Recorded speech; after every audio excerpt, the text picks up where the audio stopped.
lo que uno ve, casi el 60% de los pacientes hospitalizados son pacientes diabéticos con enfermedad cardiovascular establecida, con falla cardíaca, arritmias y con, obviamente, enfermedad renal. Hoy en la revista me llamó la atención que vi 3 amputados. Esas son las consecuencias de muchas veces no hacer un manejo integral de la diabetes. Entonces, esta conferencia es patrocinada por Laboratorio Boehringer Ingelheim y me propusieron el tema hacia un futuro más integral y simple de los inhibidores ISGLT2 como primera elección en el tratamiento de la diabetes y el riesgo cardiovascular. Soy conferencista de los otros laboratorios que ustedes ven allí. Entonces, vamos a hablar de unas generalidades de los IGCLT2, algo de enfermedad cardiovascular, algo muy somero, no se vayan a asustar por todos los cuadros de epidemiológicos que muestran los estudios y unas conclusiones para llevar a casa. Bueno, los inhibidores del cotransportador de sodio y glucosa tipo 2, IGCLT2 como los conocemos, ejercen su efecto hipoglicemiante a través de la inhibición de la reabsorción de la glucosa en el riñón, en el túbulo contorneado proximal. Esos efectos, hay efectos cardiovasculares renales y en falla cardíaca, parecen ocurrir de manera concomitante e independiente del efecto hipoglicemiante de estos medicamentos.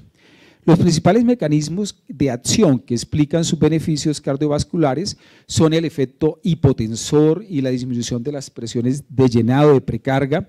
efectos directos del metabolismo de la célula miocárdica, reducción de la microalbuminuria, efectos metabólicos no glicémicos y disminución del tejido adiposo, aumento del hematocrito, uricosuria y algo muy importante que se han trabajado en este tipo de medicamentos es el efecto antiinflamatorio con disminución de fibrosis a todo nivel. Entonces, aquí vemos cómo es el mecanismo a través de estos medicamentos que se inhiben el receptor IGCLT2 y lo que hacen es evitar que se reabsorba la glucosa en el túbulo contorneado proximal y produzcan la excreción de orina de glucosa evitando su reabsorción, entre otras. Y aquí viene la cascada y eso es lo más importante de todos los efectos que tienen en diferentes niveles. A nivel de glicosuria, al inhibir la reabsorción de glucosa, entonces producen un efecto negativo calórico que se manifiesta con reducción de peso, disminución de la grasa epicárdica y aumento de la contractilidad cardíaca, y lo importante es disminución de la inflamación y la fibrosis, que todo va a conllevar a tener efectos benéficos en este punto común que es corazón y riñón, además de tener su efecto hipoglicemiante. Bueno, a nivel de glicosuria, pues obviamente baja la hemoglobina glicosilada, disminuye la inflamación en todos los endotelios, la glucotoxicidad y obviamente a nivel cardíaco y renal. La uricosuria se aumenta, esto produce una disminución del ácido úrico y esto favorece la no formación de aterosclerosis. Y a nivel de la natriuresis, entonces disminuye la presión sanguínea, las presiones de llenado, disminuye el adelgazamiento arterial y a nivel del túbulo glomerular regula el feedback y disminuye obviamente la constricción de la arteriola aferente, disminuyendo la presión intraglomerular, la hipertensión intraglomerular y obviamente la hipertensión. Y a nivel del volumen plasmático, entonces se disminuye, mejora obviamente la contractilidad cardíaca, disminuye la probabilidad de arritmias y hay activación de la enzima convertidora de angiotensina 2 y 1. Y esto a nivel del glomérulo y a nivel sistémico, pues vemos cómo por todos estos mecanismos vamos a obtener buenos resultados y beneficios a nivel cardíaco y renal, no solamente a nivel de hemoglobina glicosilada. Bueno, aquí también hacemos un resumen de qué es lo que produce toda la inhibición del ISGLT2, es aumento de la natriuresis en el túbulo proximal, aumento del feedback, disminución de la presión de la hipertensión intraglomerular y que se ve reflejado con disminución de la albuminuria y preservación de la función renal,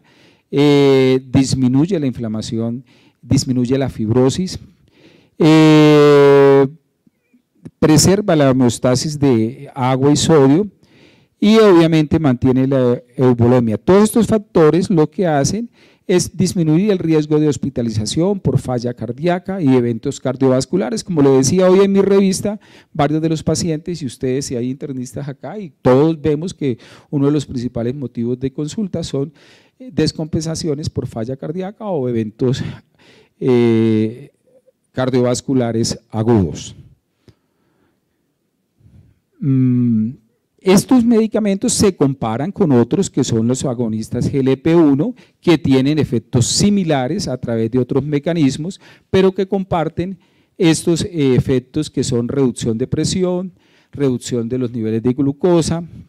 disminución de la inflamación y disminución del índice de masa corporal. Cuando comparamos esta clase, la podemos comparar fácilmente con esta donde hemos obtenido beneficios similares, unos más a otro nivel dependiendo de la clase, y la ventaja es que esta medicación pues obviamente es oral. Aquí ya disponemos de algunos ya orales, pero aquí apenas estamos en uso. Y todo esto, ¿por qué lo traemos? Porque sabemos que la diabetes tipo 2 es un trastorno progresivo y se debe a un complejo de múltiples defectos metabólicos a nivel de la célula beta pancreática, como disminución de la masa de células efectiva, disminución de su función, y ahí a ese nivel pues hay opciones terapéuticas como los agonistas GLP-1, la insulina, sulfonilureas, inhibidores de DPP-4. A nivel de la célula beta pues hay defectos intrínsecos de la Z, aumento de glucagón, y ahí a nivel terapéutico pues encontramos los GLP-1, los análogos de amilina, los inhibidores de DPP-4, inhibidores, y a nivel del tejido adiposo y el músculo esquelético y el hígado, pues son defectos que se traducen y lo que conocemos todos con la insulinoresistencia, y las opciones terapéuticas que hay a estos niveles pues son la metformina, tiazolinedionas, GLP-1, y aquí tenemos el efecto de los ICGLT2. A nivel del riñón, pues obviamente las alteraciones que encontramos, donde a nivel del riñón pues disponemos de esta armamentario terapéutico, los CGLT2 y los no esteroideos selectivos antagonistas de renina. A nivel cerebral lo mismo. Entonces vemos cómo todo este componente actúa, empezamos que el octeto y ya vamos casi en 12, los 12 apóstoles. Entonces vemos cómo a cada nivel hay un nivel terapéutico donde se puede actuar, y estos inhibidores de CGLT2 actúan en más de 4 o 5 de estos defectos, digamos, fisiopatológicos que se ven reflejados en la diabetes tipo 2, y por eso es tan importante tratarlos a tiempo y evitar la inercia terapéutica y saber elegir qué medicamentos vamos a usar, porque las complicaciones con el tiempo pues van a ser mayores, y como las acabamos de ver, a nivel oftalmológico, a nivel renal, cardíaco, etcétera, a nivel de la vasculatura periférica. Entonces es muy importante concientizarnos que debemos tener a mano todas esas alternativas terapéuticas. Bueno, estas son unas estadísticas simplemente para denotar cómo la enfermedad cardiovascular ha ido ocupando una gran parte de las patologías que tratamos a nivel mundial, tanto en América del Norte, casi más del 55% vemos, más del 50% de prevalencia de la enfermedad cardiovascular. En nuestro medio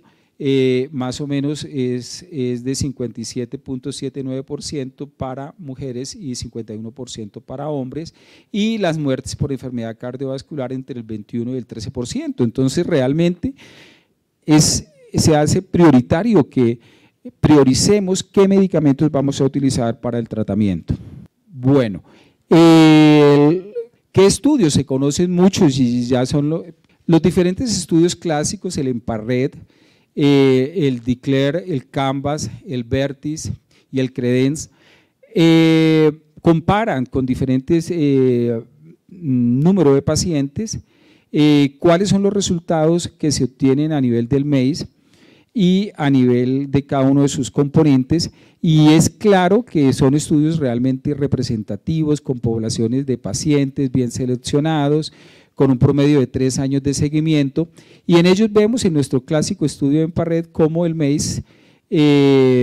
disminuyó casi en un 14%, un 38% en muertes de origen cardiovascular y muertes por otras causas en un 32%, con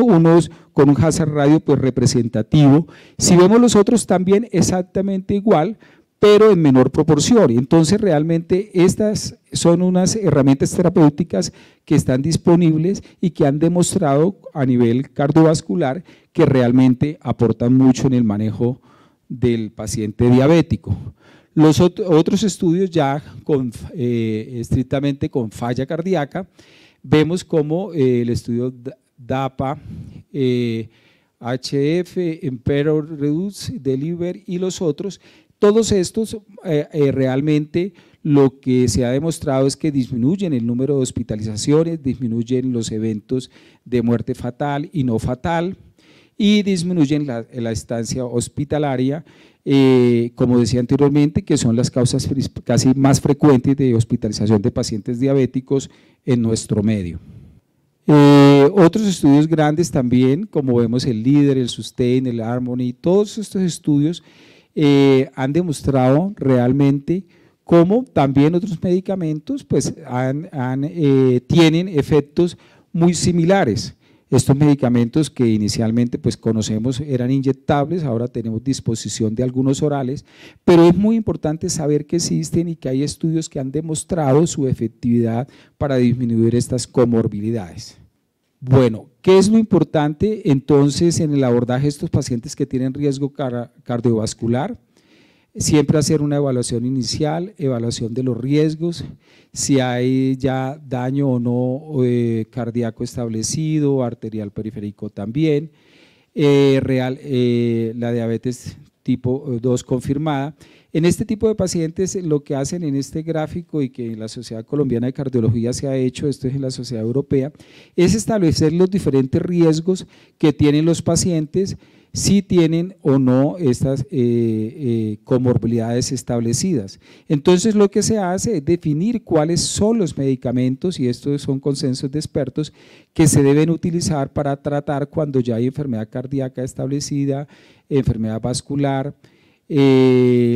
enfermedad renal, y en todos el común denominador es obviamente el uso de GLP-1, el uso de los IGCLT2, y lo vemos en todos. Y obviamente la finerenona, que entra ahorita a jugar un papel importante y que lamentablemente aún no está en nuestro país, pero nos aportaría como otro elemento fundamental para, con estos medicamentos, actuar de manera conjunta y disminuir las comorbilidades del paciente. Es muy importante, bueno, las metas que sabemos con los pacientes y evaluar los pacientes cuando establecemos qué expectancia de vida tienen. Obviamente con los pacientes diabéticos que tienen una expectancia de vida más corta, somos más laxos en el manejo, y los que tienen obviamente expectativa mayor, pues somos muy drásticos en manejarlos y poder utilizar todas las herramientas terapéuticas que disponemos. Bueno, estos son los otros estudios que hay también, que ya pues es un resumen de todos, el EMPA-RED, del Canvas, el DECLARE, Credence, Vertis, todos estos estudios, ¿qué es lo que realmente han demostrado? Que sí, su uso de los diferentes medicamentos de esta clase disminuyen el riesgo de muerte cardíaca fatal y no fatal, y obviamente disminuyen la frecuencia de las hospitalizaciones de los pacientes. Otro aspecto importante entonces son los medicamentos. Nosotros seguimos con la metformina todavía como primera línea, pero obviamente cuando se establecen ciertos riesgos en el paciente cardiovascular, cuando ya han tenido, digamos, historia de hipertensión, eventos cardiovasculares no fatales. Entonces se establece el riesgo moderado, alto y muy alto, y generalmente se dice que en los pacientes diabéticos no hay ninguno que tenga bajo riesgo, siempre es moderado, alto o muy alto. Y en todos estos pacientes realmente que ya tienen esa enfermedad establecida, la pregunta grande es arrancar con este primer paso. Obviamente que no, ya la mayoría de estudios, pues ya está, los estudios que analizamos anteriormente, para ello es claro utilizar los IGSLT2 y los GLP-1. Siguiente. Obviamente esto es algo similar, ya digamos está establecido que estos pacientes a los cuales le establecemos el riesgo cardiovascular con la diabetes asociada, entonces deben ir a estos manejos de manera prioritaria y debemos evitar la inercia terapéutica para no llegar a estas complicaciones. Siguiente.